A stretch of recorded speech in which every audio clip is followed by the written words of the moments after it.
If you're looking for a podcast that packs in sound property advice, as well as offering you an insight into making the world of property effective and ultimately work for you, you're in the right place. Hosted by ArshEllahi, the original Property Rebel. He's written an Amazon bestseller, created the Property Investor app, the UK's first, and is an experienced property mentor. More importantly, he talks the talk and walks the walk.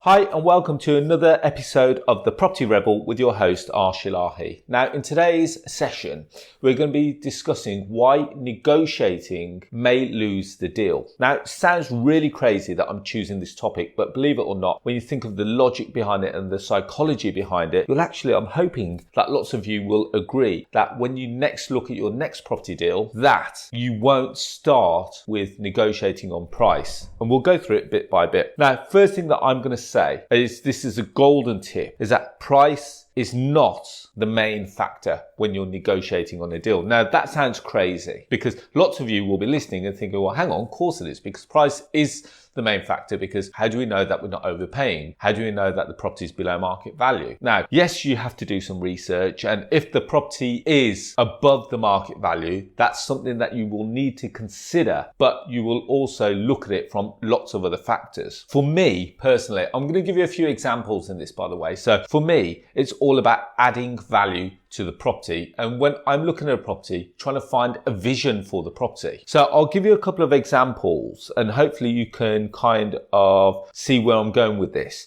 So there was a property in Wolverhampton, which is where I'm based. It was a small block of apartments. When I say small, I think it had 19 apartments in there. So there were studio apartments, so there weren't one bedroom flats, there were studio apartments, approximately between 20 and 25 square meters. And the owner came to me, he goes, Arsh, are you interested in the property? I said, yes. I always say yes, regardless of what's going on. I'll always say yes, because if I say no, he's going to go and show it to someone else and I may lose the opportunity. I always say yes. And then he goes, okay, well, I've got a kind of valuation here in place and I want 550 for it, £550,000. And he showed me the valuation. The valuation was in the last 3 months and it stated £550,000. Now, if you were in that position, what would be the first thing that would be going through your mind? Would you be thinking of, okay, he's got a valuation of 550, I want to try and buy it 25% below market value. Have a think about this logically. I said to him, I'll tell you what, you've got a valuation at £550,000. I'm going to offer you £550,000. Now that sounds crazy. And the reason why that sounds crazy is because lots of you will be looking from the angle is that they want to get it below market value. And I completely get that. I more so than anyone loves a deal,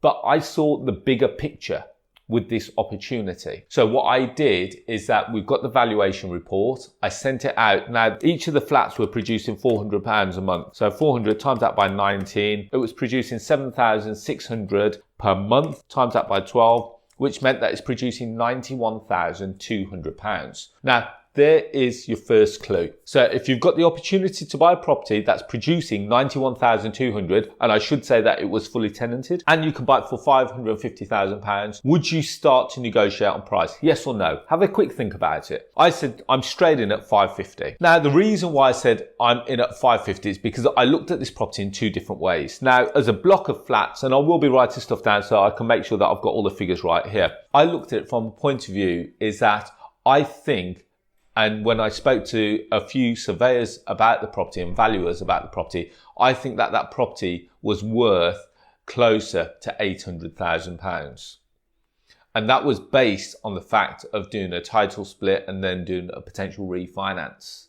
So therefore, I thought, okay, off the base of, let's just say that each unit was worth circa around 40 grand or just over 40 grand, bought a valuation in at around 800,000. Now, if he wants 550, divide that by 800, it means that I'm actually buying it 31% below market value. So therefore, ask yourself the question, would you have negotiated on that price? If I went back and tried to offer him closer to 500 or even better, 450, what would he have said to me? Arsh, stop wasting my time. I'm after someone else that's more serious. I offered him 550. We got a deal done. The property is what we said it is. It's generating a very healthy cash flow. I bought it for 550. I owned it for 6 months. I refinanced it against its full value, and I got my money back out. So that's just one way. When we're talking about getting my money back out, my initial money that I put in, which acted towards the deposit, I then got back out upon the refinance 6 months later. I'll do a whole episode on refinancing and the different ways that you should be looking at refinancing a little later on in the year. So that's on a slightly larger deal. Now, taking it back down to a slightly smaller deal, how can we add value? So let's just say a 2-bedroom mid-terrace property. You know the ones where you got 2 bedrooms and a bathroom upstairs, and then downstairs you got potentially 1 or 2 reception rooms and a kitchen. Now, I've done this multiple times where the owners come to me and says, Arsh, okay, I want circa £70,000 for it. And what we've done is that sometimes we've actually offered them around the £70,000 mark. Worst case scenario, around 65,000. So it's not a great discount. But what we've done is that we've learned how to add value other way. So we've turned it from a 2-bedroom property into a 3-bed. And how we've done that very strategically is by turning the bathroom into another bedroom and taking the bathroom downstairs next to the kitchen, turn it into a traditional 3-bedroom mid-terrace property without having to mess around with any of the structure. So we may have to put on like a mini extension to accommodate the new bathroom towards the end of the kitchen, but that's all very easy and doable. And as a result of that, we've increased the value of the property from 70 grand closer to 100 to 110,000. And generally speaking, when I'm looking at deals like this, if I don't want to buy it myself, because I've got that vision, we can very easily turn it from a 2-bed to a 3-bed and increase the value and either sell the deal on as well to another investor. That's just another little tip. So when I'm looking at a property, I always look at it from a point of view, can I buy it for myself? Can I sell it onto another investor? Or can I rent it from the owner? So I've got a strategy of buy, sell, rent, buy, sell, rent, buy, sell, rent. So hopefully that's stuck in your mind now. What is it, by the way? Buy, sell, rent. So from a single let point of view, it's very easy to do. You convert the bathroom into the 3rd bedroom, and the bathroom then goes downstairs next to the kitchen. And you've all been in properties like that. Just think out over the last year, how many properties have you thought of? You know what, to be fair, I should have turned that 2-bed into 3-bed, and you add value. There's lots of other ways that you can add value to single let properties. You can go up into the roof. You can put an extension. For me, going up into the roof seems like hard work. For me, putting on like a double-story extension seems like hard work. It's very capital intensive and it's time intensive as well. I don't really want to be dealing with those kind of refurbishment projects if possible. Now, other ways that I look to add value, and the reason why I don't really negotiate on many deals is because if it's already a cash flowing generating machine. Now, when we're talking about that, we could be talking almost like a HMO. I've talked about HMOs in a few of the other podcasts, and please feel free to have a quick listen to them. But we talk about HMOs and we talk about cash flowing HMOs. If there's a HMO and it's already cash flowing, could we potentially refinance it against its commercial ability? We talk about commercial refinance. That is where, let's just say that you've bought a HMO, and again, let's keep numbers simple, and it's produced for £100,000, but it's producing £20,000 a year in rental income. Now, technically speaking, on a worst case scenario, and again, there's other things that you need to take into consideration, and I believe it or not, I'll actually do the next podcast on commercial valuations because I seem to talk about it a lot. So based on the fact that it's generating £20,000 a year gross, technically speaking, at 7 times the income, that could pretty much value at circa around 140 based on a 7 times multiplier. Or the best case scenario, 200,000, depending on it being a 10 times multiplier. Again, there's things that you need to take into consideration. Is it Article 4? Any licensing involved? Is there, what kind of property, what kind of fabric have you created? And in the next episode, I'll actually give you a full breakdown of what commercial valuations are all about. So if I get it worst case scenario valued at 140 and I've paid 100 for it, let's say 100, divide that by 140. Again, we're buying it around 29% below market value because I know with my experience that I can get it valued up on its commercial ability. Off the basis of its commercial abilities, I have to own it for 6 months. I refinance against its income.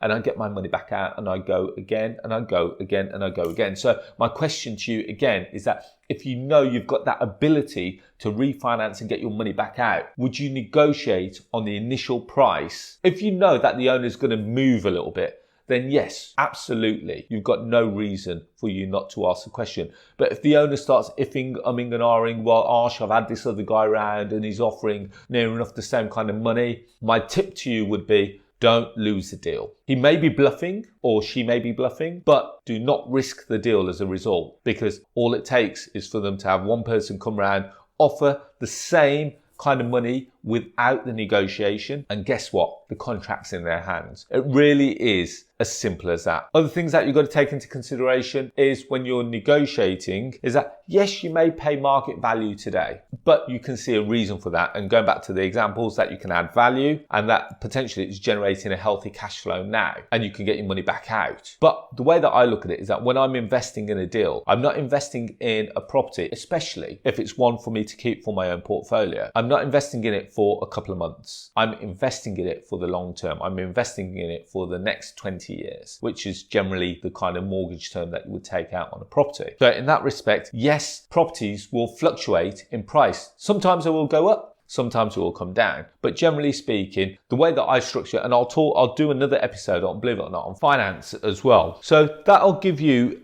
indication as to how I structure my deals and where, more importantly, how that fits in with my vision. So one thing I would say is that if you are negotiating, just really think about it. Think about the motive behind what you're trying to do. Think about how that's going to fit in with the vendor. Now, when I say that I go out and I meet vendors every day, that's exactly what I do. For me, negotiating on price is the last thing in my mind. I try and understand a little bit about the pain, the motivation behind the vendor, which will then give me an indication of what's going on and how we can move forward and how we can try and secure the deal. When I'm negotiating, I try and have a look at all the different avenues. So I try and see, is buying the property below market value the best thing for the vendor? Is it the best thing for me? Are the strategies that I can use to acquire property? So looking at things like, can we do an exchange and delay completion? Is there a development angle there? Can we do a lease option on it? Can we do it as a rent to rent? So I'm always looking at different angles. So we've got to create real win-win scenarios. So I'm hoping that you've taken I'm hoping that you've taken lots of nuggets out of that. Remember, price is not the be all and end all. Yes, all of us want to get a discount when we're buying something, but if it's going to cost you the deal, work on the basis that you're going to pay what you're going to pay for it and see how you can add value into it anyway. So hopefully you've enjoyed this session.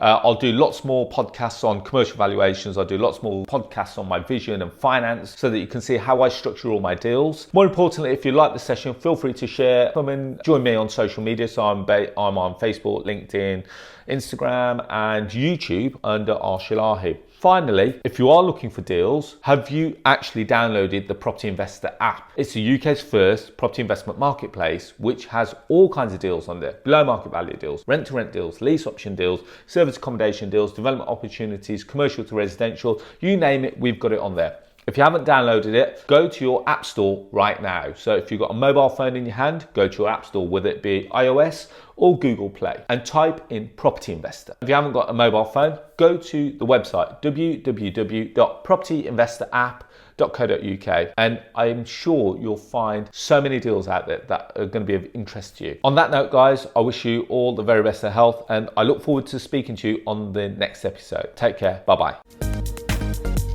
The large majority of people make a positive change if they take immediate action. So act now. Download the Property Investor app and join Arsh on his social media channels to excel your property journey.